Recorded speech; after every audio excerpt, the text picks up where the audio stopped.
Good morning and welcome to Frank's School. 7th year, 82nd day, first video. I'm going on with my discussion, my debriefing, you might say, of the visit from the three people from Hong Kong, the Hong Kongers visit. This is the 6th video, I think, that I've devoted to that. And there'll be maybe 4 or 5 more coming, I don't know. I wanted to put the word polymath there. At one point I mentioned that King, from his perspective, he got real interested in this concept of Renaissance man, and I discovered very late in life that polymath is another term for that. I don't think it's really quite the same, but I should maybe also say that I began at a certain point to think about using the movie Renaissance Man. If somehow, maybe. We were still very much feeling our way through what we could do and what we could not do. This did not have, what do they call it, a syllabus. There was no syllabus, there was no schedule planned. We didn't know enough about each other to do that. Anyway, I want to turn my attention to these two boys, David and Thomas. David, 10 years old, Thomas, 12. Well, naturally, there was sibling rivalry there. Now, both of these are very, very smart, by the way most people would measure it. Their English, I found out gradually, it took a while for it to sink into me, that their English was fine. There was virtually nothing that I could or would be likely to say or teach that even the younger would not understand. I'd stop and check, do you understand my English? And he'd say yes. I was really kind of astounded by that. I had thought, I might be teaching English as a second language, or as English as a second language here to these boys. And the extent to which I was teaching English was not to get them so that they could speak English, or really even read it. It was so that they would understand the grammar of English. And King knew that. He wanted me to teach them grammar. And at a certain point, I'll say more about King's idea about teaching versus mine and stuff. But in any case, very smart, both extremely talented on their violins musically. Thomas, 2 years older, not necessarily, but the better violinist of the two. But he also had a much more valuable violin than David. But they were both good. No problem. With a little practicing, they could play almost anything I put before them.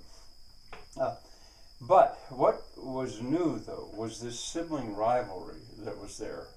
I think I started to say naturally. You would expect it.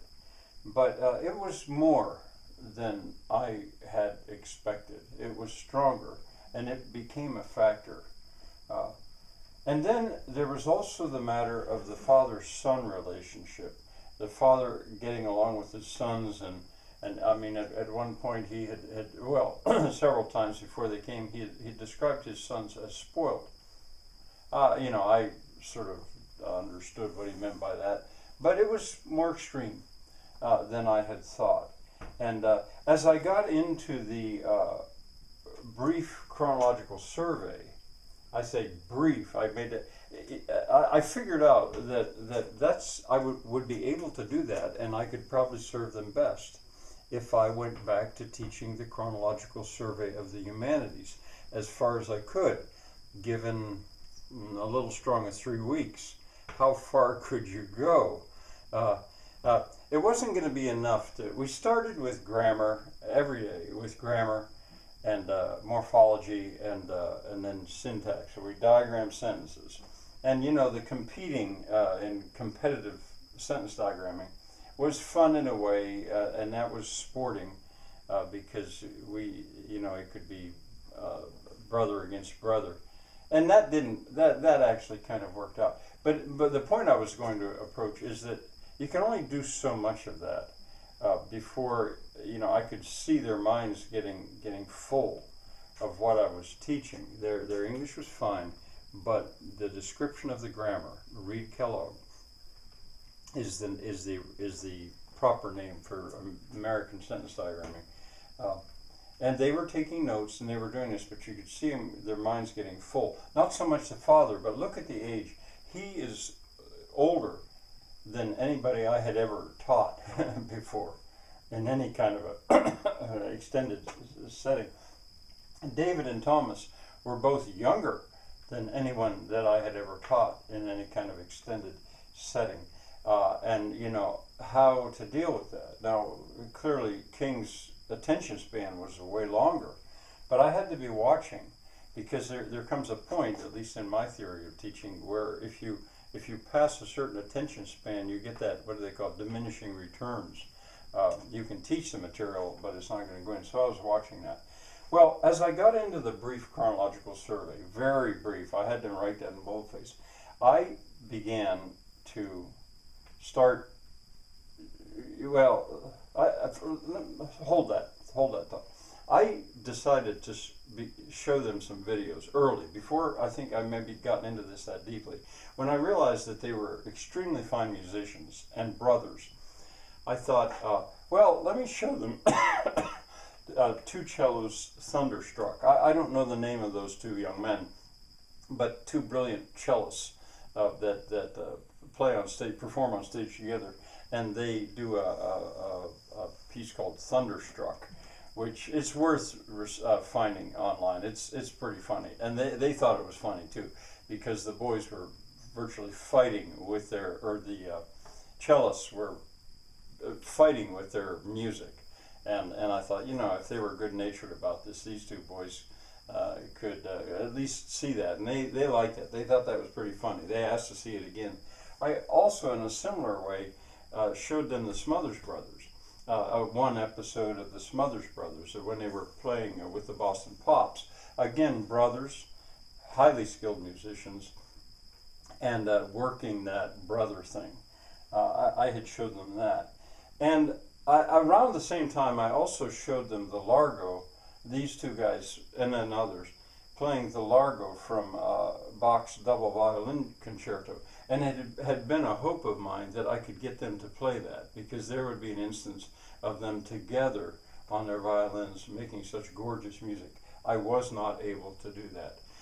It was going to take rehearsing and practicing that was going to be not worth the result. So I failed, or we failed, on that score. All right, now back to this chronological survey. So I'm going through this, and sibling rivalry, Genesis, is full of it. The chronological survey, I start with the prehistoric period, then I get to the classical period, told the story of Gilgamesh, Code of Hammurabi, from the Babylonians, the Egyptians, just touching on stuff, because I was not a history teacher.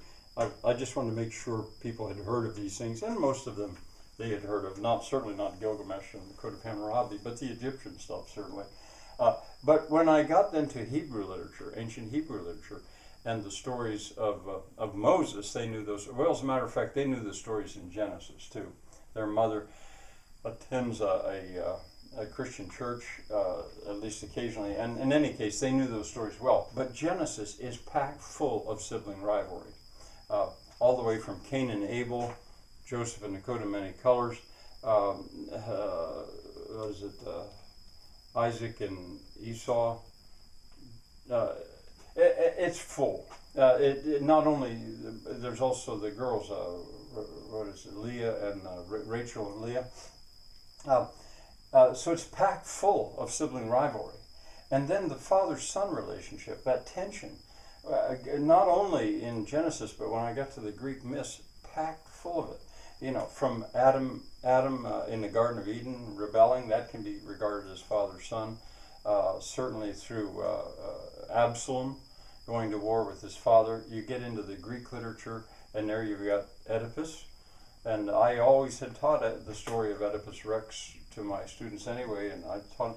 And so here I was describing in literature and explaining that this is really a very normal human thing. And we were living it. And what eventually developed, I think, might be described this way.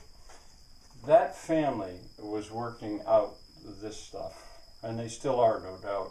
I was not really part of that. My role then was what? Teacher, counselor, disciplinarian. It got complicated. And we carried that through. Bye for now.